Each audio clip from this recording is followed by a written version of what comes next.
Welcome to the Lifting Lounge podcast. Join your hosts Josh Parkin and Jack Buffery as they give you the knowledge and the tools to take your physical and mental performance to the next level.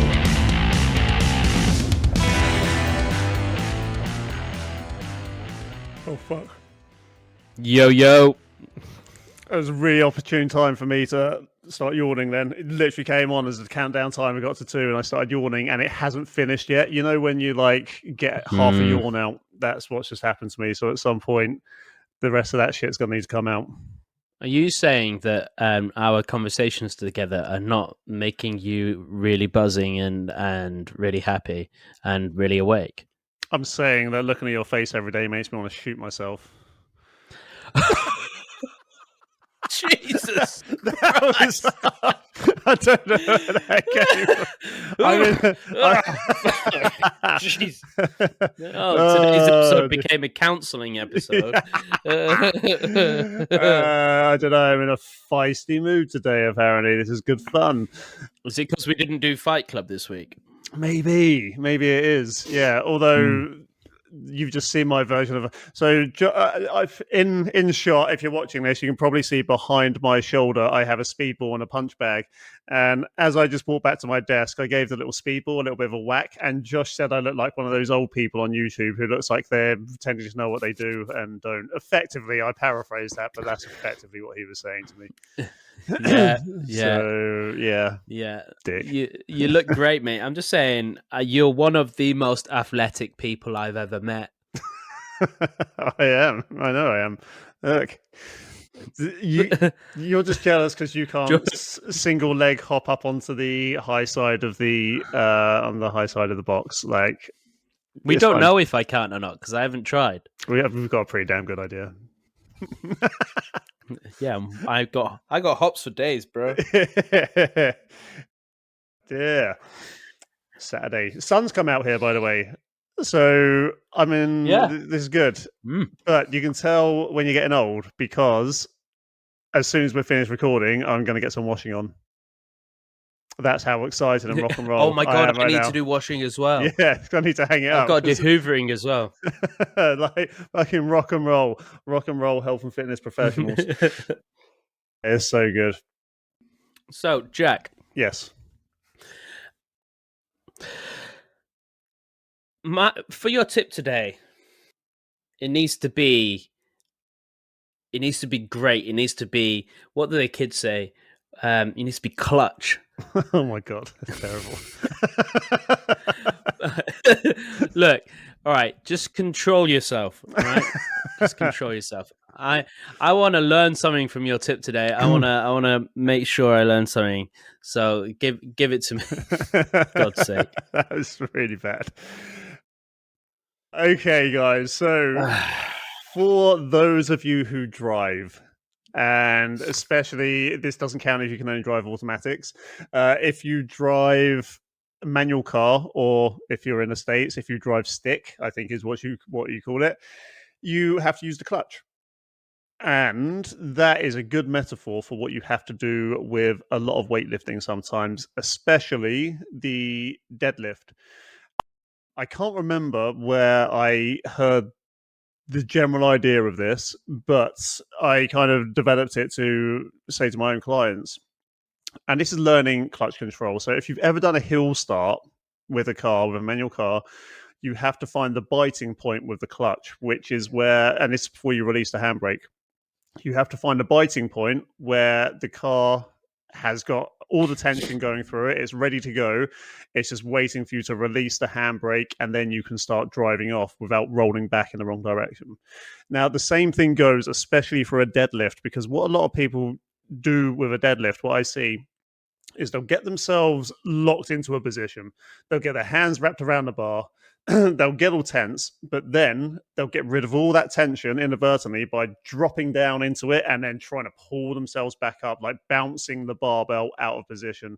And that is just asking for injury. It's not correct form, and it's not going to do you any good. So what I mean by learn clutch control on this, the same way you find that biting point when you're doing a hill start on a car, you want to get yourself in all the right tension. You want to find that biting point, mainly with your legs, your back, your core, and your shoulders all packed in together to get that tension all the way through the body, transferring that tension into the bar already. We call it taking the slack out of the bar. So you've got tension going through that bar, and then you release the handbrake, and then you lift it up.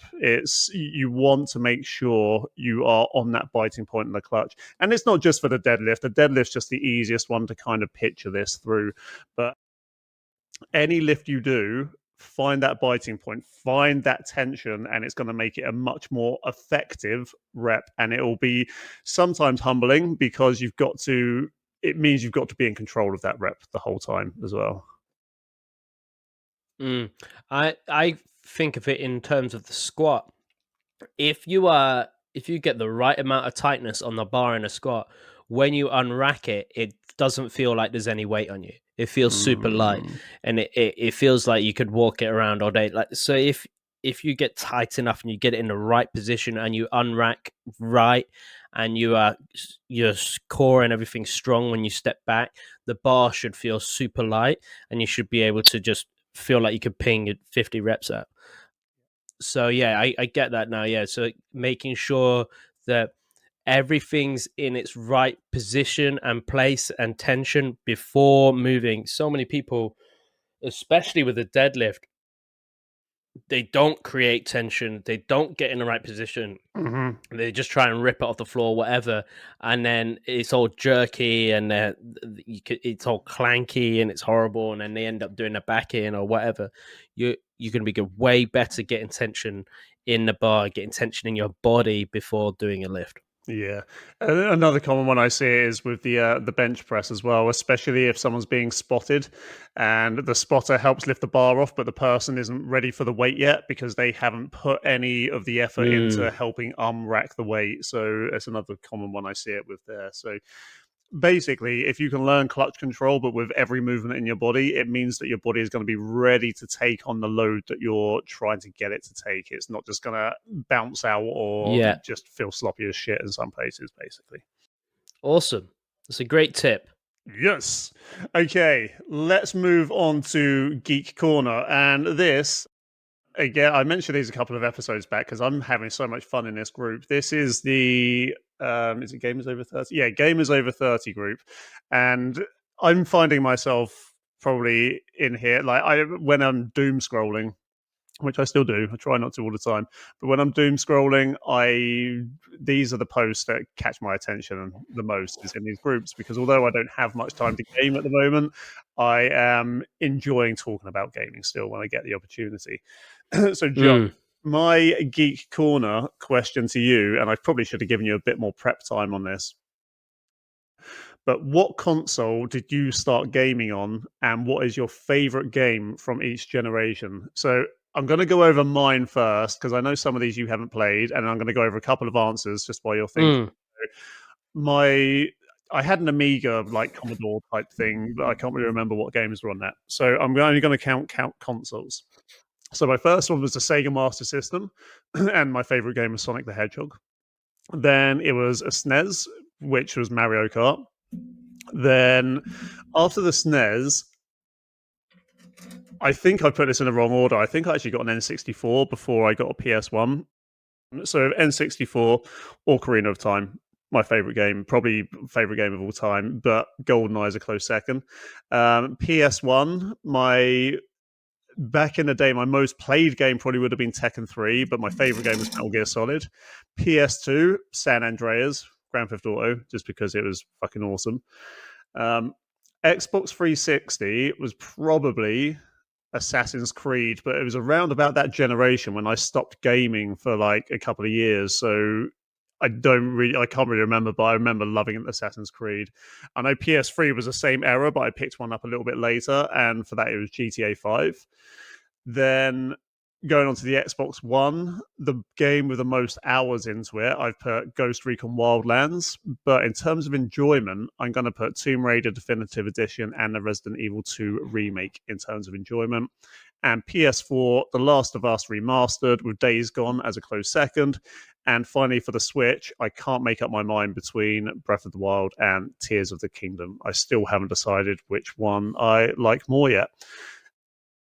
Yeah, so that is my history of gaming, like, and what my favorite were during each one. And I got quite a few comments on this one as well when I posted this on there. So there's load I haven't heard of, but a few good honorable mentions. Someone's from Jim for the SNES, which I don't know if you ever played it. Absolutely great game, absolutely mental, but really good as well.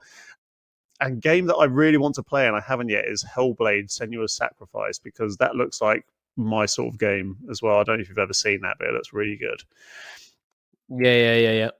It's good to see that Ocarina of Time gets mentioned on the N64 quite a lot, but then there's loads I haven't heard of, like there's the Xeno Saga, which I know is really popular, Metroid Prime, which I know is, Parasite Eve, never played that, Final Fantasies, I've never got on with them, Fallout games, never played them either, there is Ridge Racer on some of them, Gears of War 2, never got into the Gears of War.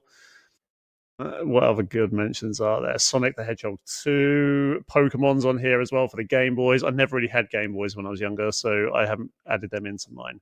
But it's good to see like the road that people have taken, and also where nostalgia plays part as well. Because on here, this one guy I'm looking at, on the original Game Boy, Pokemon Blue, then on the Game Boy Color, Pokemon Crystal, and then it goes through all the generations, and then it comes up onto Nintendo 3DS, and it goes back to another Pokemon game as well. So it's like it's interesting to see Yeah. that people revisit those kind of nostalgia-driven games.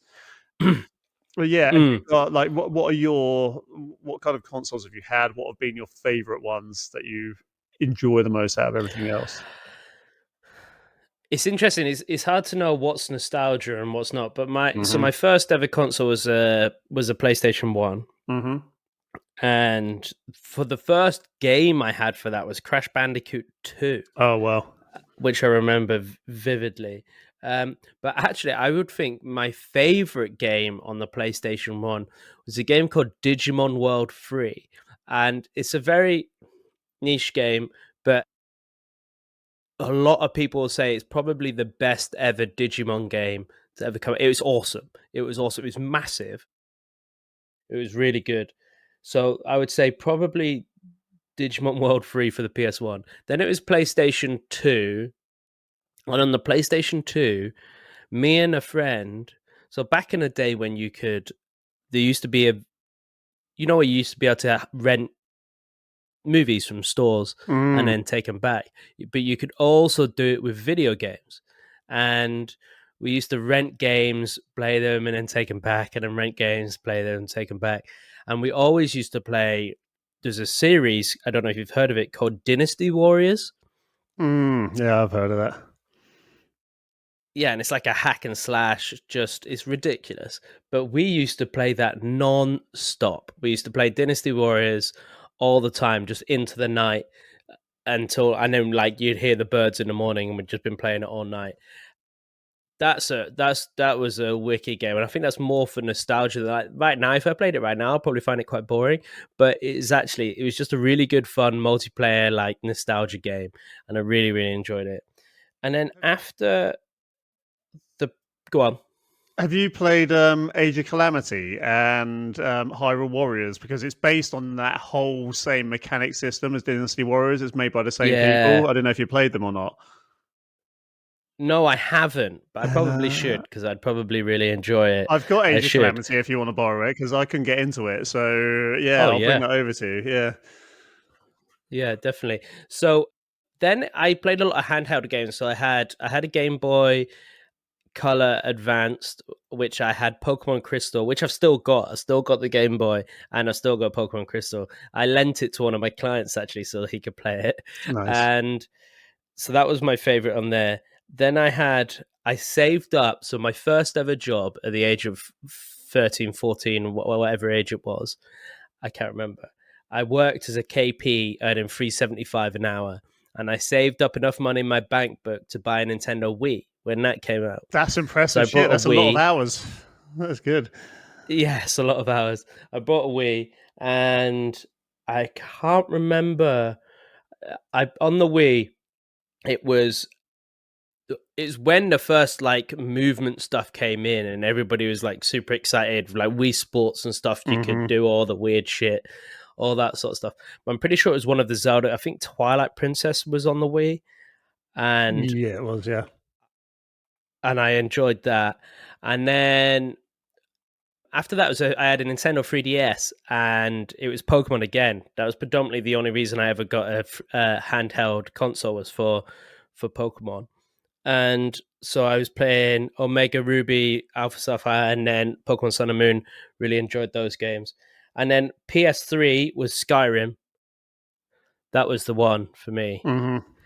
That's the one I put the most hours into. And I think I got a PS4, and I'm pretty sure on a PS4 I basically then again only played Skyrim. So I think on the PlayStations I've only played Skyrim. And since then it's been a Switch, and the Switch I'm torn between Monster Hunter, or because I put over 400 hours into Monster Hunter. I put quite a lot of hours into Monster Hunter. Yeah. Or Zelda, either Breath of the Wild or probably Tears of the Kingdom. I think it was just a bit more fun than Breath of the Wild. Breath of the Wild was new and fun. Tears of the Kingdom was like same but better. So I think I would say Tears of the Kingdom over that. But they were all my ones. I think my favorite, but it started obviously a bit later than you. So I started with a PS1 and then moved up. But I haven't had like tons and tons of consoles. I would like, I was stupid when I moved out. I kept selling consoles, then buying one again, and selling one and buying one again, and selling one and buying one again. So if I would just fucking kept them all, I'd be all right. Yeah. Yeah. Sometimes we don't think about it though, do we? That's the thing. I've got a couple of honorable mentions on my list as well. Games that I remember borrowing a Sega Saturn off of someone, and I tell you what game I did love on that, and this, I don't know if it would have been a bit too early for you, was the Alien trilogy game. That was fucking great. I used to love that. Oh, If I wow, looked yeah. at it now, it would probably be really shockingly bad, to be completely honest. But yeah, I really did enjoy that. But yeah, the whole, I'm sure Xbox 360, there was probably games I tell you what fighting game I used to freaking love. Did you ever play Def Jam Fight for NY? Yeah. I The loved with that all the game. rappers. Yeah, that's it. That was Yeah. a great game. Snoop Dogg was like the ultimate boss at the end that you had to beat. That was so fucking good. Yeah, there's been lots of games, but just in terms of the actual generations and how it's been, and it was quite weird for me writing out this list, just saying, "Oh my god, like that's such a long time." Like over that time, from because I haven't got a new I haven't got a Yeah. new generation yet. So at the end of the post I said I haven't really seen anything that makes me want to get a new gen console yet. But when I do, it's probably going to be a PS5 purely because the Last of Us remake is on there. And when I get that, I'm waiting to play Hogwarts Legacy until I've got a new gen console as well. I don't want to play it on the Switch or the current Yeah. gen Xbox. So yeah, I'll wait and see how that goes. Yeah, I want to get a PlayStation or Xbox, but I'm not sure if I want to get the Xbox just because of Bethesda now being Microsoft and all of the games that they'll pump out, which I'll enjoy. But I really want to, I'm like gasping to get one as soon as I can, because Baldur's Gate 3 has just come out or is on the way out, which looks awesome. It's a new D&D based role-playing game, but apparently it's ridiculous in terms of not just its gameplay but its graphics as well. Oh well. It looks like the most in-depth D&D based game ever. It looks phenomenal, but I'll need a console for that. I haven't played any of the Baldur's Gates. I don't know anything about them, to be honest, but I know they have got a massive, Neither massive do I. following. I've never played them either, but from what I hear, it's like the first act is like 45 hours alone, so it's a big game. That is a big game. Jesus Christ. There is one more honorable mention, actually, that a guy, I hope he doesn't mind me giving him a shout out, on this Facebook group called Ben Tilly.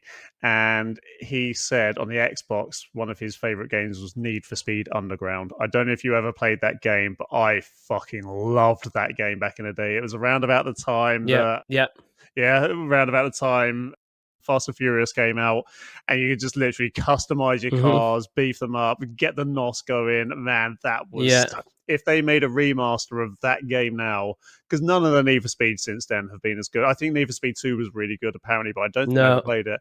But none of them have lived up to that Need for Speed Underground. It was the best one.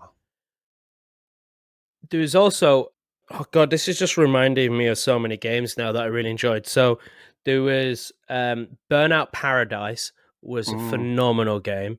I don't know if you ever played that one. And I didn't know. Always played Paradise City by Guns N' Roses. That's so good. Burnout Paradise is so good. And Tony Hawk's so there's Tony Hawk's Pro Skater 3, which is what everybody remembers, which is a phenomenal game. But also there's on PlayStation 2, there was the Tony Hawk's Underground game where it almost turned into a little bit of an RPG kind of. That was really good game. I really enjoyed that. Okay. That's cool. A lot of Tony Hawk's gets quite a few mentions in this post, actually. I know that is like a really popular game among people. And they've just brought out the remakes, haven't they? I don't know if you picked those up at all.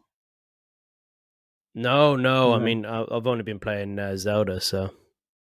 I could get so nostalgic about the games, and again, it's just finding the time to play them. So at the moment, just a quick aside, I've been playing Resident Evil 2 Remake because it is linear, because I don't have to spend hours exploring, and you can complete it in like 8 hours or so, I think, like that. So I'm plodding my way through that and having fun because I love those games. But anyway, that is enough for Geek Corner.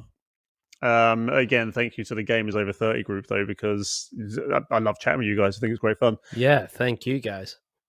But next is Fit Talk. And Josh, I'm just curious, like, what is your current health, fitness related priority? So my priority at the moment, I'm joining a new gym on tomorrow. Well, I'm signing up today, and then I'll be going Monday. My priority at the moment is actually just turning up. I want to try and create I'm trying to organize. Our lives at the moment are very, very busy. And I'm trying to create just a good standard routine right now. So I'm joining a new gym, and mainly because of access to kit. And that's where my training partner trains. So I'm gonna go there, and it's reasonably cheap, so which is great. So join a new gym, and then my priority is going to be essentially being in good shape, and having some relative cardiovascular fitness. So I'm going to be doing a mix, predominantly like bodybuilding / probably power building in a sense, with some metabolic conditioning at the end. So with just a little bit of conditioning at the end on some of the days. But my priority really is actually just turning up regular each week with my fitness, but also with my nutrition. So I've nearly got all of my meals nailed in. So 2 meals of my day are really good, and then I forget to buy the right amount of food for the third meal, or the third and fourth meal potentially at the end of the day. So my breakfast is like nailed in, my lunch is nailed in. I prep it for like the whole week, so I don't even have to think about it. I do the one big prep, but then I'm like, oh shit, I forgot to buy enough food for my third meal. What do I do? So I need to nail in one more meal, and then my whole nutrition sorted, which will be wicked. So that's my thing, really, is turning up and just getting everything dialed in, and getting sleep as well. That's my other big thing. I keep working late and I shouldn't, so sleep is the other one. But yeah, it's all new kind of things. I'm excited really about joining this new gym and having that. They've got like pendulum squat, hack squat. Which one are you going press. to? Sports Hub in Falmouth. I didn't know they held all that there. Oh man, that sounds good. Yeah, they've got they've got that. They've also got all the cardio kits. So they've got the air bike rower, ski erg, the weird treadmills that you have to push yourself, plus normal ones, and they've got a full rig. They've got sled. They've got dumbbells. They got a bench. They got hamstring curl, leg extension. They've got everything. So I can do whatever I want in there, which is great. So that's going to be a bit nice. I'm going to aim for training in the gym 4 times a week, and then we're doing our secret fight club once a week. So that should be enough. So it's more about, for me, my priority is turning up, ticking off each day, getting the calendar marked off. I've done it. That's my... And being an example, because that's the thing right now, is that I'm realizing, I realized I started to fall a little bit out of love with training for some reason. I think because I keep getting like little niggles of injuries, whatever it is. I'm starting to fall out of love with it. And I'm like, no, fuck that. I'm here preaching this to people. I need to be an example to people as well. So that's my kind of thing. It's turning up, being an example, showing people that it can be done, even if you don't really feel like it or you feel a bit shit. Yeah, I mean, it is hard. I'm glad you're being so blazingly honest as well, because that is one of the things we always want to be on this podcast, is give our listeners the real fucking truth, because there's lots of days where we don't feel like training. Some days where it's really fucking hard. Other days where we'll slack off on a workout. Like, we are just human at the end of the day. We're humans who unfortunately work close to 14-hour days as well. So it's just getting all this stuff fitted in. It is difficult, but you know, we do what we can and we try and make it work. But yeah, we have our struggles like anyone else. So no, that's really good. What is your priority? My priority at the moment is fixing my resting heart rate. So my resting heart rate isn't terrible. Nice. Yeah, it's not terrible. My resting heart rate is anywhere between 45 and 55. But my problem is I don't spend much time there. So although it can get that, my body is never, apparently, according to my data, it's never in that parasympathetic place enough, which is funny because, again, this is something I talk to people about. I try to get them in it, but I'm not there enough myself, and I need to improve that. I'm going to do that 2 ways. One, by being a bit more introspective, taking the time to chill out, but 2, also by increasing my cardiovascular fitness as well, just to make sure I'm healthier overall through all of that. I think I mentioned on the last podcast and a podcast before, I'm currently looking for a treadmill to get in my gym, just so I can make sure I'm getting a little bit. Plus, on a treadmill, it's easier to keep yourself at a certain pace when it comes to measuring your heart rate. Either that or a completely flat track. Like, we haven't got access to one on our doorstep. There is one about half hour away. So just for convenience, I'm thinking about getting I'm actively looking for a treadmill to get in here, just so I can work on that a little bit, probably every day, and just chip away, get my resting heart rate, get my recovery heart rate back, just work on my VO2 max and that zone 2 kind of training at the moment. And that is, I want to have... Awesome. Yeah, I just want to have a decent, nice, healthy heart rate where I can easily slip into my resting heart rate range. What are you going to do? So obviously that's something I can see you doing, all the cardio work, stuff like that, but I've never, just from the time I spent with you, I've never seen you as the type to do the introspective work in terms of like whatever it is in terms of getting your heart rate down, whether it's meditation or breath work or anything like that. What are you going to be doing in terms of that to relax your nervous system outside of training? To be honest, I do it a surprising amount. It's reading, but I'm going to be swapping from... I'm basically, so I don't really read through the day. I read through the night or when I'm trying to sleep. So that's when I read. So now, instead of sitting down and doing work on my computer, I'm going to sit down and read and just educate myself, but get myself down to a nice level where part of my work day is the education, but it's not on a computer, it's not on a screen, it's not on a phone. It's sitting on, I've got a massive, you can probably see my bike in the background. That's leaning up against my massive beanbag. I've got like a 6-foot beanbag over there, which is lush. So I'm just going to sit down on that with a book and then read a book, make notes on it, just get myself nice and chilled out whilst I'm doing it. My meditation comes, I've started walking a lot more recently without earphones in as well. So it would be that I'd walk to work every morning, but I'd be listening to podcasts that talk about politics, about issues, about shit like that. And I was like getting that kind of feeling. So now I'm just focusing on, right, okay, I'm actually going to walk to work in the mornings, which is only like 10, 15 minutes. Walk to work in the mornings without earphones. That gets my head clearer for a start, which is really good. And it's just, making sure.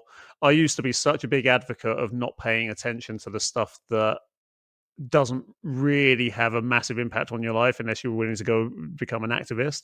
But I've found myself, although I don't watch the news ever, I am constantly listening to podcasts and stuff that talk about issues that I get worked up about. So I'm just trying to gradually eliminate them from my life, and I'm only going to do it during entertainment times. So if I'm sitting down on my lunch, instead of watching TV, that's when I watch a podcast or listen to a podcast that talks about those issues.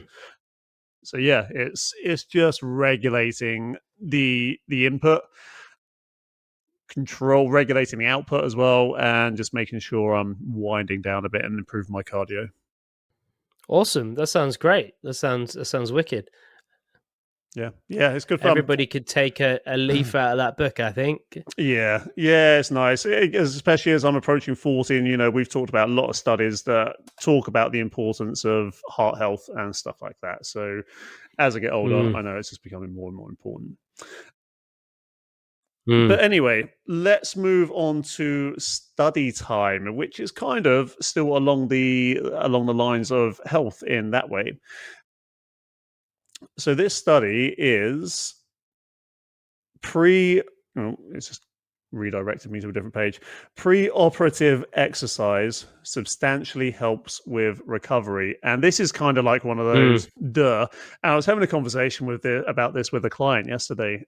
This is something that I'm sure has been in the fitness world for a long time, where we've been kind of almost ahead of the science just by common sense, where we've been like, look, if you can get as healthy and strong as you possibly can before you go in for this operation, your recovery time when you come out of it is going to be really fucking quick. I don't know when this stuff was started talking about in terms of studies, but this is a study from July the 12th, 2023, University of Otago. And what I like is the very short summary that comes along with this, and that is policymakers are being urged to take notice of a study that confirms that undertaking a short program of high-intensity interval training before surgery can substantially help with recovery. So we might, as PTs, we might not necessarily recommend high-intensity interval training, but if this is an untrained person, like let's say it's an untrained person and we want to get them quick results, then just a general increase of strength and cardiovascular is going to come from that kind of HIIT training if they want like quick results in 4 weeks. So lead investigator, Dr. Carrie Clifford, says the study included all types of major surgeries, those expected to last more than 2 hours or with an anticipated blood loss of greater than 500 ml and include liver, lung, colorectal, urologic, and mixed major abdominal surgeries. The average age of participants in the intervention group was 66 and 67 in the control group. And by the way, I would say, although age is important in this, it's definitely not by any means the most important. Whatever age you are, this is definitely going to have some relation to you.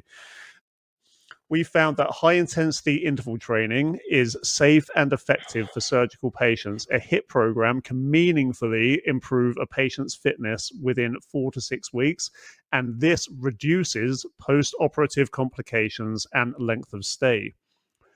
This is not only significantly different than standard surgical care, but it is also clinically relevant. We know that this level of increase is associated with a lower risk of adverse post-operative outcomes. Generally, post-operative complications occur in about 30% of patients, or up to 50% for frail patients. In the study, those who undertook high-intensity interval training prior to surgery showed a consistent reduction in post-surgery complications, such as cardiac complications, pneumonia, and post-operative bowel issues, she says.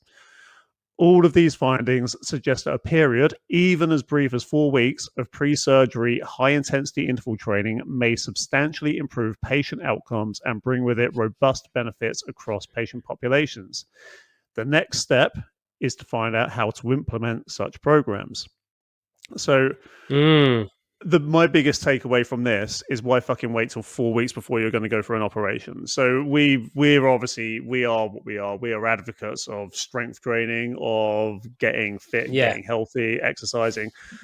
So obviously in our eyes, we look at it from, look, the sooner you can start, the better it will be for you, and it doesn't have to be HIIT. If you're starting now, you don't need the immediacy of HIIT. You can start a nice, strong, regulated weight training program that will help out, just making yourself stronger, because the stronger you are when you go into it, the more time that strength is going to take to go away during your recovery phase.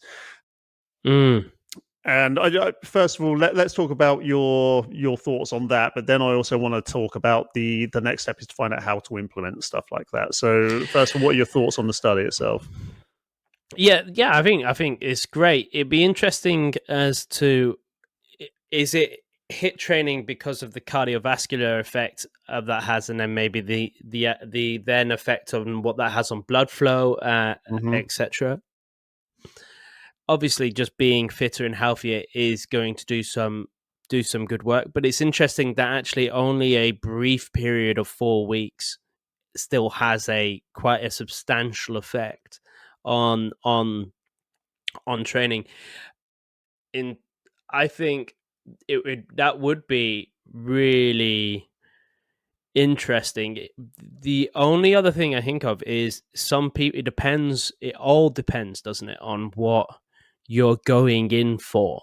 So some people might be going in for something that gives them the inability to do any form of exercise. So, and that's why they're having the operation. So if that's the case, obviously, then they might not be able to exercise.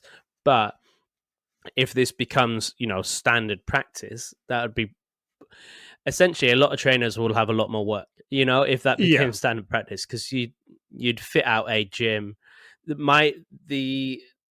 This is where we get into the next step, is how they would implement it. Because so just before you get into that, I just want to touch on your first point. It says here in this study is the most significant result was the change in cardiorespiratory fitness, which is a measure of how well the body takes in oxygen and delivers it to the muscles and organs during prolonged periods of exercise. Yeah, that makes sense. So that is the main one. However, I would say, and again, I'm not a doctor, I'm not a scientist, but we do know some stuff. And I would say that if you can add increased muscle on top of those things as well, that's just going to stack benefit on top of benefit. So although the cardiorespiratory fitness is a great benefit, also just having that more muscle, because that's going to help you during the recovery process, is going to be good as well. Yeah, definitely. Yeah. There'd be things I would worry about in terms of the next step. And one is that generally, from our experience, when it comes to working with health professionals in our job and PTing them, is most of them have niche knowledge of whatever subject they're in or whatever department they're in. And even in terms of working with physiotherapists, so we've also trained physiotherapists, and their knowledge of HIIT training and programming of HIIT training and stuff like that generally is pretty shocking. they're good. And usually because they all have to specialize in a specific area. If you're a physio in a hospital, so for instance, the physios I've worked with in a hospital in respiratory medicine, they specialize in their areas, whatever departments they usually work in the hospital. So what they do is not the physiotherapy that you'd hire somebody privately to do to look at a knee, perhaps, or they're not providing exercise programs to people. So if this becomes something that the healthcare system does, they'd have to do it effectively, you'd have to outsource to trainers, or to trainers who specifically work with people with specific ailments, for instance. So if you're a GP referral specialist and you work with people with heart problems, then you would have a knowledge of heart problems, but then also have a knowledge of HIIT training and know how to get them into HIIT training. So, and I don't know if the health service would do that. I don't know if the health service do that, or just get their physios to do it and then be a mediocre service in which they supply. Which it probably would be, especially in our country where it is that, love the NHS. I'm not dissing it at all, but they're always under pressure and they haven't got the time to give that sort of real niche and personalized approach a lot of the time. So it does become hard, but then obviously in an ultimate world, you look at the amount of money, the obesity and the knock-on effects, look at what that causes and the amount of money that costs us. It is probably the number one healthcare expenditure in the country, and if not the entire world, at least the Western world.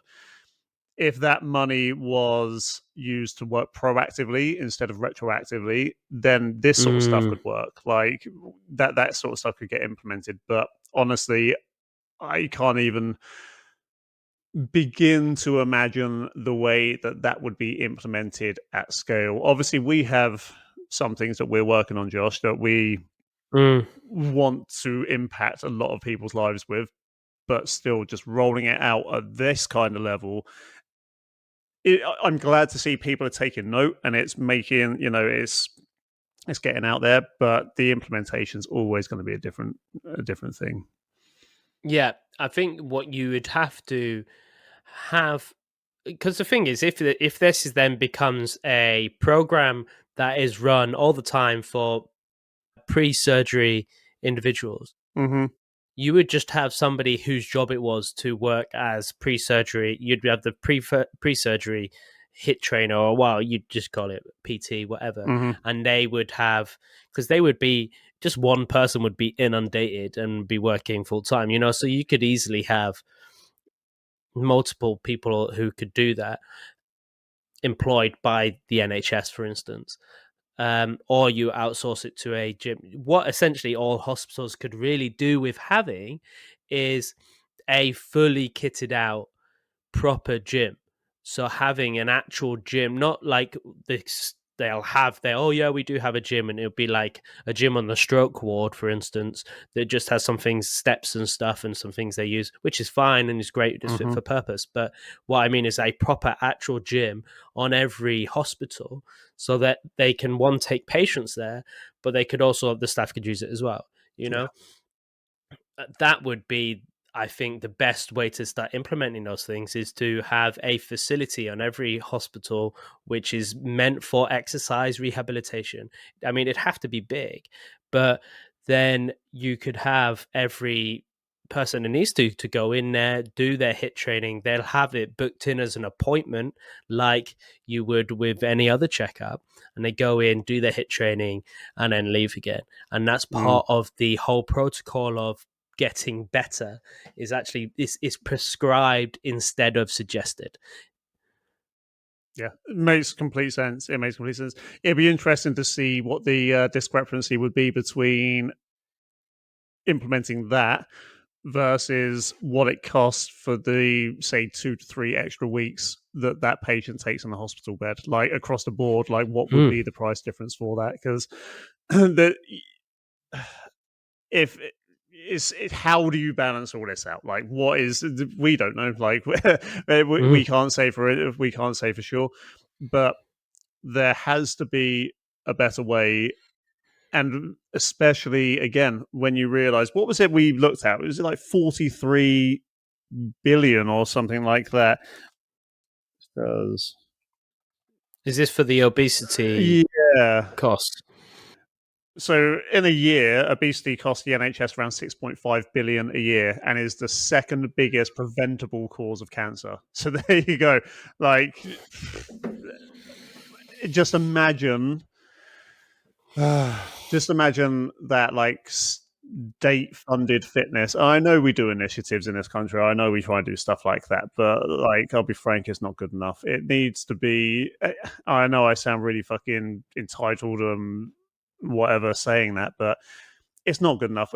It needs to be a way for. When I was in China, they every morning, before the kids started school, they would be out doing their physical exercises with the teachers before going into their lessons.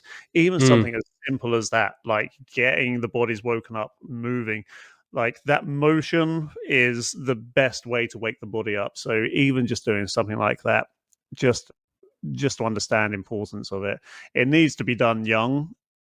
PE classes, I don't know what they're like nowadays, but they don't quite cut it because it's not explaining the importance of it. Does that make sense? You're doing sports, you're doing PE. It's not like you're not being explained the health and the, even if it could be related to economics as well, like all of this stuff. It's not just like the body isn't compartmentalized into sections because it all works as one system. It is the same with all of this. Health fits into the bigger system in terms of economics and just the way the countries work. So I completely kind of went off there in terms of it, but it's still, it's still the same thing.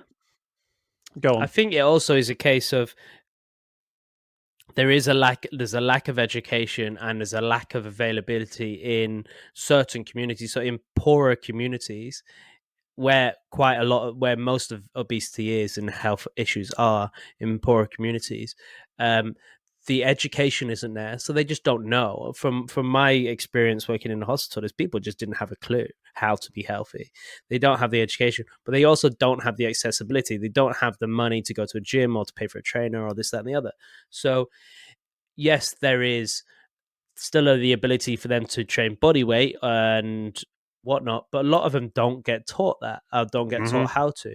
So if there was a government push to educating the areas with the most decline in health or the most obesity or the poorest communities, to teach them, to provide them with some form of free training and free trainer. And obviously you have to tackle the fact that they're poor as well. And it's not, I know it's a bigger, I understand that it's a bigger picture than just health and fitness and educating them. I understand there's more nuances to it.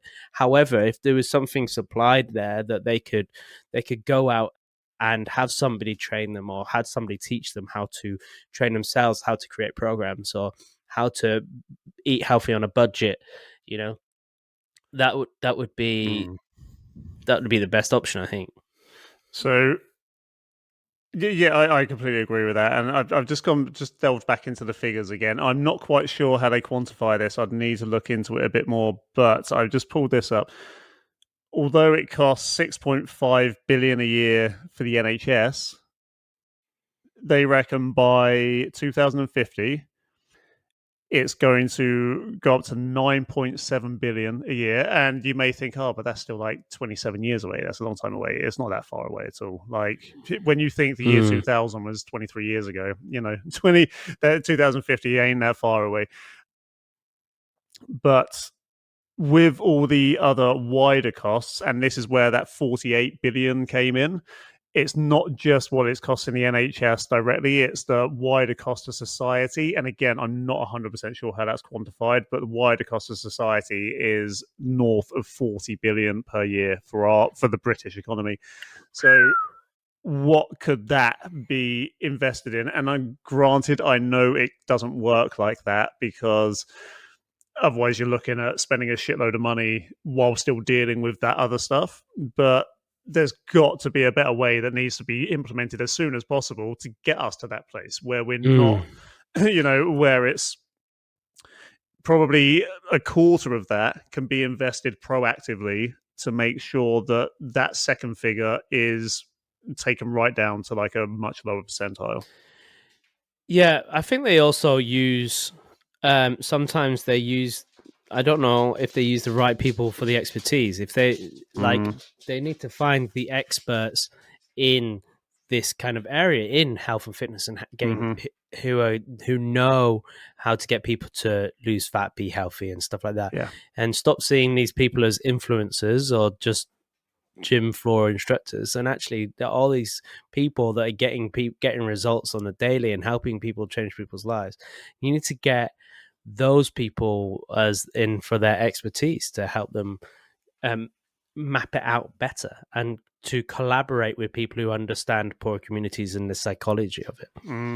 Yeah, I think that's completely right. And maybe like we are part of the problem as I'm not going to say us specifically, but people who are influencers and other fitness professionals who, because they don't know how to tackle the bigger problems like this. They're more focused on how to build a business, how to make money off it, etc. Like that, which is fair enough. But yeah, there needs to be a big pool of people that come together to sort this out. So Josh, like, hopefully we can actually make an impact on this, because this is something that, this would be a lifelong endeavor. This would be a fight worth fighting in my eyes, because it's fucking insane. Definitely. And it's definitely something we've talked about and something we're interested in. So I think we definitely an avenue in which we will go eventually. Yeah, that's perfect. Okay, we are going to move on to today's hot topic, and basically this could actually fit in with that study time in a way, because what we're going to cover today in today's hot topic is how to manage your time to get your workouts in. And first of all, before I go through the results, the drivers, and the actions, I want to say what I'm not going to tell you. This is not about the sleep when you're dead mentality. It's not about no excuses and just grind it out, make sure you get it done mentality either. There are times and places for them, but that isn't going to be conducive to long-term results, because you'll just cave and give up after a while. So what I actually want to do, I want to give you ways to assess your relationship with your schedule so you can pursue your goals. Time is the biggest excuse people have, and I want to kind of flip that on its head a little bit and give you some different perspectives. So I'm going to lay out some simple adjustments, some hacks and perceptions that can change your approach to getting shit done. And Josh, obviously, as always, you can kick in. This is a bit more of a conversationalist episode, just so we can kind of give people our tips and ideas. But there is some practical stuff straight away. First and foremost, if you are struggling to find time to get anything done, the first thing you need to do is know what your schedule is and have a way of measuring, looking at that, and having it written down, whether that is on a physical piece of paper.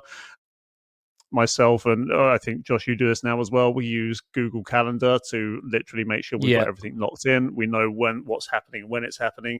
But if you don't know your schedule, you already feel busy, you're going to be overwhelmed at the thought of trying to fit anything else in, because you're not going to know where it fits into your day.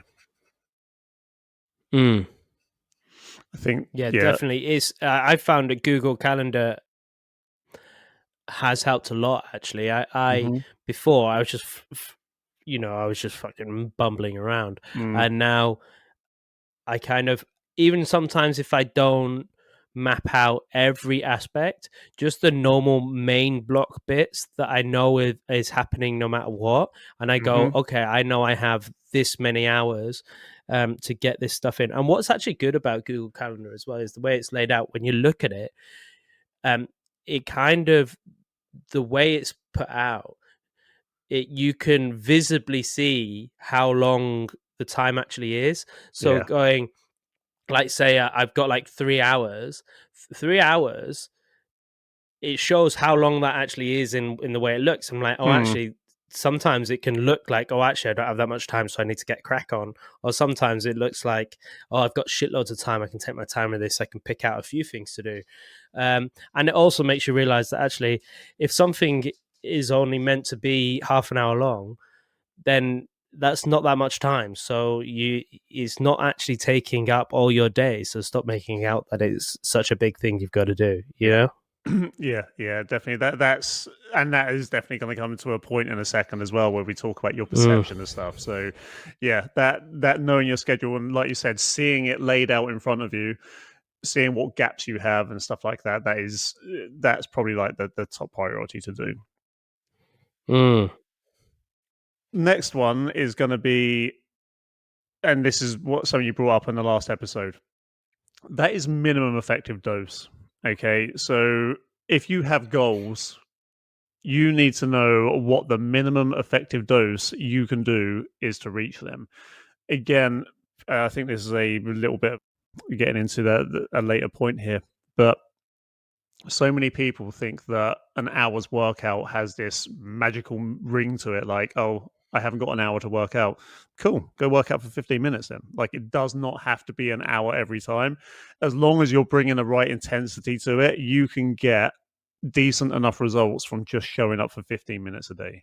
And it can still be heavy lifting. It doesn't have to be just a hit workout with 15 minutes a day. You can get like one set of decent heavy lifts in, especially if you can do that, say, 15 minutes each morning or 15 minutes each lunchtime, 15 minutes each evening.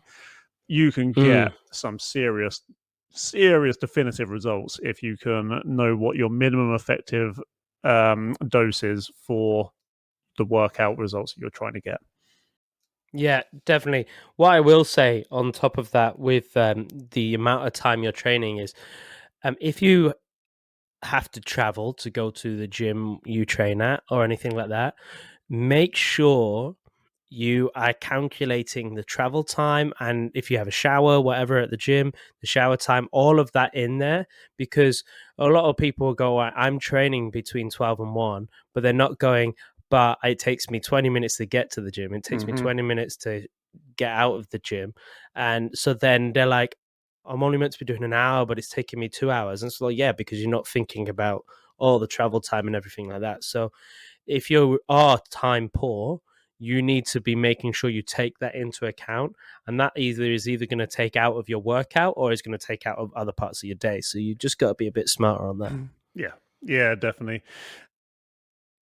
And off the back of that, the next point is manage your expectations, because this is why the first 2 points are so important, though. So if you need to know your schedule, and then you need to know the minimum effective dose to get the results you want. If you can't get the results you're after in that time that you've allotted, you've either got to find some more time somewhere or change your expectations a little bit and maybe draw back on the results that you want a bit.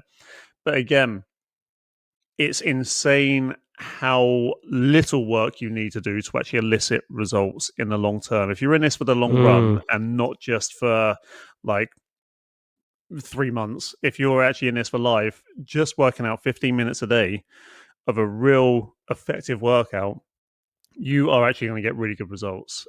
You might not be stage ready, like looking like a bodybuilder or a bikini competitor, but you can still maintain a muscled, lean body with 15 minutes a day. Just you need to be doing the right things. Yeah, definitely. It's just, grandiose goals are fine as long as you are aware of what it takes to hit them and how long it takes. Yeah, I like looking ahead for like a year. I'm saying, like, I'm gonna be here in a year is great.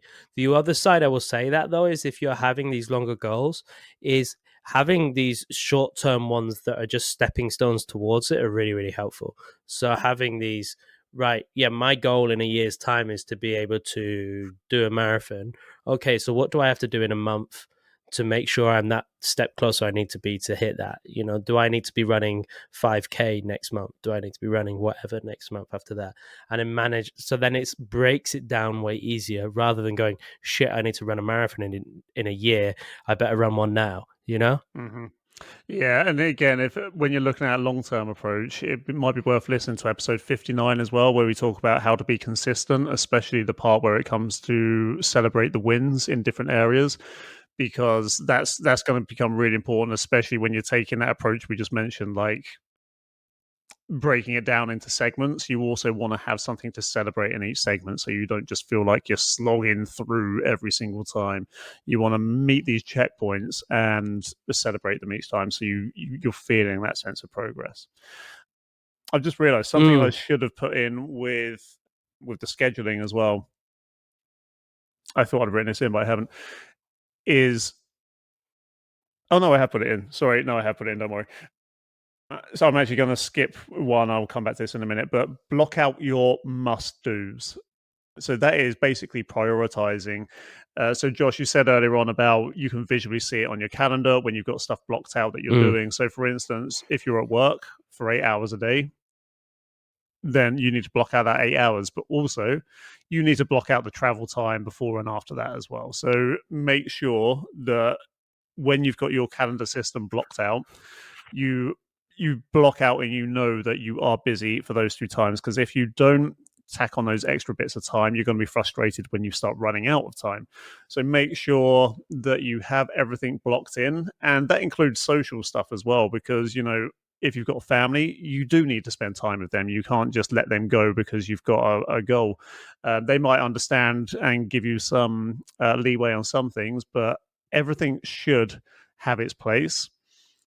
We've said many times before that having a schedule actually gives you freedom, because once you understand what you're doing, when you should be doing it, it actually feels like you've got more time because you're not thinking about the other things in the time where you should be doing something else. So prioritize those, block out your musts, and then work out, okay, what is my priorities on this day? Yeah, definitely. I always say that to people for training. Like you have non-negotiables in a week. You have to go to work. Like you have to do that. Yeah, you have to take your kids to school. You have to do this and the other. So training should be in there as a non-negotiable. If there's what's great about Google Calendar, for instance, is you can color code things, and you could have a specific color for non-negotiables, and then that way that if you even send your calendar to somebody saying this is what my free time is, anything that's colored pink, for instance, cannot be changed, then then nobody can mess with that, and it cements it further into your diary that actually training is a non-negotiable that cannot change. Yeah, perfect.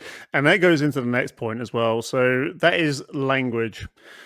So many people, so at the end of the day, time is the biggest excuse, and so many people say I haven't got time. So the language we use of ourselves, it's always backing up our internal monologue, which is basically our identity. And anytime we are backing up our identity, we will dig deeper into it to try to reinforce whatever we're telling ourselves. So if you're saying to yourself, I haven't got time, you are going to find every reason under the sun to justify why you haven't got time. Okay, language really is that fucking powerful. We just don't understand it. So you want to flip that language on itself. Instead, when you wake up, or even better, before, or even better than that, each Sunday says, on this day, what is the first opportunity I can? Whether that is work out, whether that is do whatever else is important to you. This works for everything, but specifically, we're talking about working out. So you want to ask yourself for each day of the week, what is the first opportunity I can work out today? And even if that is for 15 minutes, just get something done. Literally get something done. And that'll just put you in a better mental space anyway. 100%. Yeah, that's language is so important, man. And we've said this so many times about changing our language and how we approach things, and always starting with like an absolute or a negative like that. Like I haven't got time. You're it's not fucking true, So it's like you said, what is the first? I like that so much. Though, what's the first opportunity I can is great. So then you're going to actively look, and you're giving yourself you're allowing yourself to do it. You're giving yourself the freedom to go and train. So yeah, that's a great one. I like that. Yeah, there was an old Tony Robbins quote. I've brought this up on the podcast before, but one of his quotes that has stuck with me for, I don't know, the last decade and a bit is you are the quality of the questions you ask yourself, because the entire thought process is just questions and answers, and the more quality questions you can ask yourself to drive you towards your goal, the better quality of life you're going to have at the end of the day. So make sure your internal monologue is making you move in the right direction, not the wrong direction. Make it conducive to growth, not to stagnation. Yeah. So the next point is delegate what you can without being an arsehole. So if you have the opportunity to, say, delegate out food prep to someone, then that'd be really good. But don't be an arsehole about it. Say, look, don't go to your partner and say, I've got to work out, you need to prep my food. Like, don't approach it like that. But if you can delegate stuff out, then do so. Like, shared responsibility on this. And this works both ways as well, because if you are in a relationship, you're actually going to want your partner to work out as well, because it's best for both of you. So this just means a bit of delegation every now and then. Say, at the end of the day, you should both know that once you work out, you show up better in each other's lives as well, because you're taking care of yourself. That's really fucking important. So if you've got kids, for example, make sure that if you're working out, your partner can take care of the kids, and then do the same in reciprocation. When they want to work out, you're looking after the kids or the dogs, or you're prepping the food while they're working out, or anything like that.